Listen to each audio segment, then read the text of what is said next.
All right, hello, Honors 410. So we have, as I've alluded to in the past, quite a few moving pieces going on here in the class at this point. So the focus of this video lecture is going to be pretty strictly on RAIN and the first two reading assignments I gave you all from it. So with this one thing that kind of makes it a little bit more logistically challenging is I know that the chapters are not numbered, so it's a little bit trickier in terms of flagging specific sections to lead you towards. So I'm going to still be using page numbers in the printed version of the book that I have here, and I hope folks who have again digital versions will be able to follow along, or at least kind of be able to kind of intuit kind of roughly where we are and still be able to engage in the discussion pretty effectively here.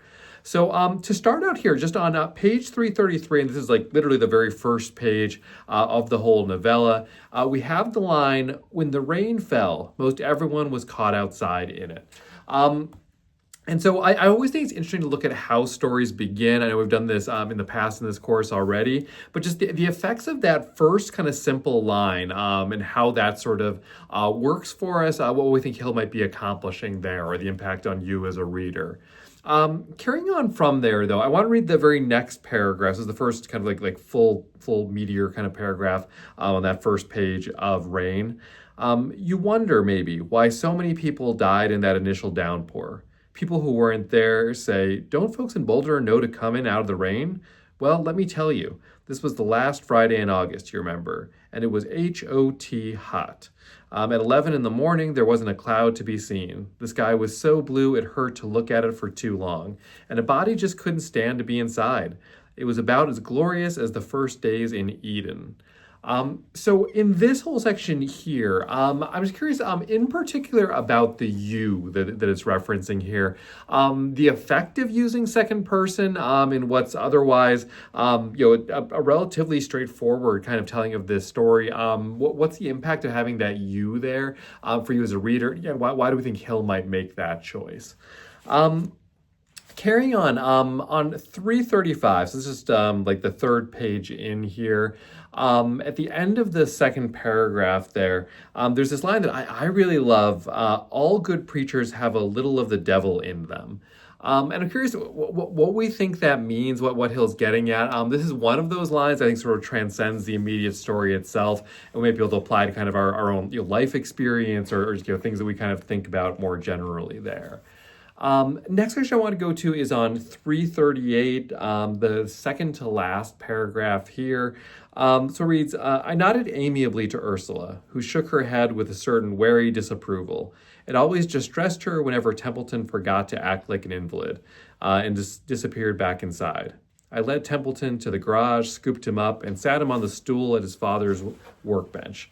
The father was gone, had died when he got himself drunk and drove off the road into Sunshine Canyon. But he'd left behind a manual typewriter, missing the H and the E, and Templeton was writing his vampire story on it.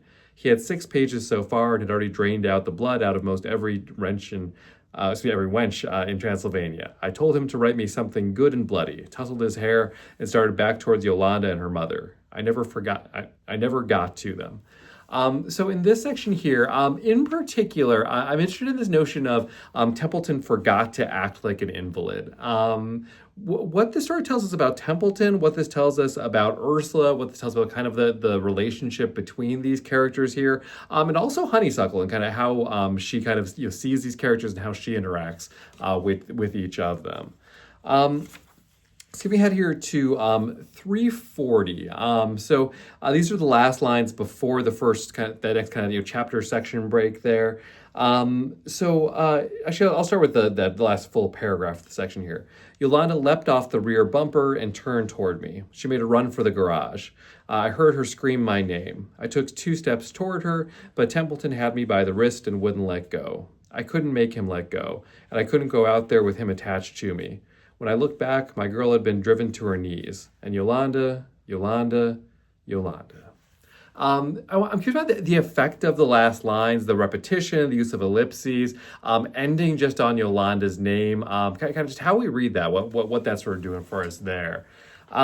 Carrying forward from that, though, on 344, I want to go to this part that it's funny. I've taught this course kind of over the years in this novella within it, and sort of as administrations change, sort of how we sort of read this section might change a little bit as well. To be transparent, this book was published during the first Trump presidency, and so you can choose how much to what degree we kind of read into that piece of it. But on 344, the second paragraph, the first full paragraph there, we have this section here. The president had disappeared to a secure location, but responded with the full force of his Twitter account. He posted, "Our enemies don't know what they started. Payback is a bitch. Hashtag Denver, hashtag Colorado, hashtag America."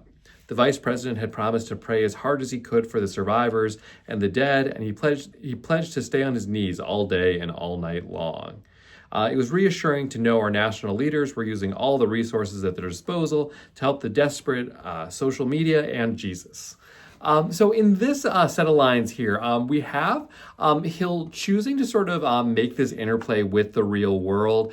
I'll suggest I would read this as he's kind of directly tapping into sort of the ethos and the mannerisms of Trump and of Mike Pence at that time. But I'm curious about kind of that choice, what we sort of make of it to use kind of this reference to kind of the real world and that time in history, but not to actually name these people, right? There's a heavy dose of kind of implication.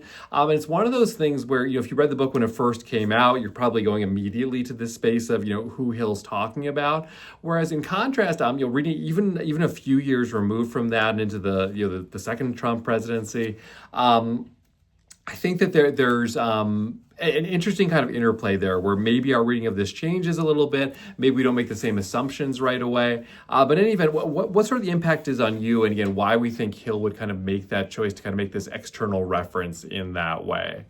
But carrying on, this is going to go into the second section that was kind of assigned from this book. I'm turning to 365, which is the start of a new section.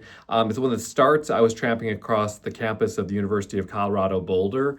So I wanted to read here the end of the second paragraph here. Let's see. Oh, am I looking at the right part here? Okay, let me actually skip over this part. Well, I'll kind of just reference this a little more kind of all over the place as opposed to going to a specific passage to quote, because I marked either the wrong page or the wrong paragraph number here for myself going in. But it's this reference to the man sort of impaled on a tree branch and Honeysuckle's reaction to this. And I'm just curious about sort of what our reactions are to this kind of descriptive writing that's used here. There's an element of humor to it, but it's also very stark and kind of a violent image. So what we sort of think of all of that. Flipping forward here, though, to 366. So we meet Mark Despot and the cat Roswell. And so I'm just curious to reactions of what happens with these characters. Because this is another moment where I think we get a really clear sense of kind of Honeysuckle's character and kind of the unexpected, maybe, kind of contrast between her and Mark and how they kind of choose to approach the situation and how they approach one another. And I'm curious just our thoughts on the character dynamics between these two and what they're kind of showing in each other. Skipping ahead a little bit further to 375 into 376. So we have this scene of Honeysuckle being attacked. And we have this character of who Honeysuckle describes as the PTA mom. And this whole interchange between her, whether she's going to intervene, how she's going to intervene, what her motivations seem to be. And I'm just curious what we think this scene sort of tells us. What our expectations are for this PTA mom when we first kind of meet this character. And more broadly, sort of what that sort of adds to the story in different ways. And then, let's see. And so we have this character who's described as Gumby here.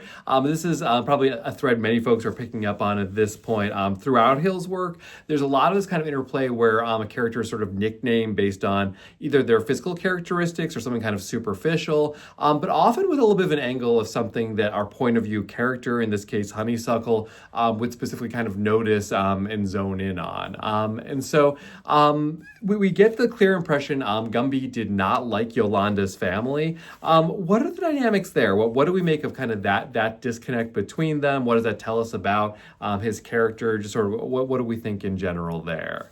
But okay, we're at the 10-minute mark here. I'm going to go ahead and leave the video lecture off there. Obviously, plenty of other material kind of between and all around what I referenced here. So yeah, I'll look forward to our discussion about this segment of things, as well as the kind of other parts that we have going on in class right now. But thanks as always for watching, and I'll catch you next time.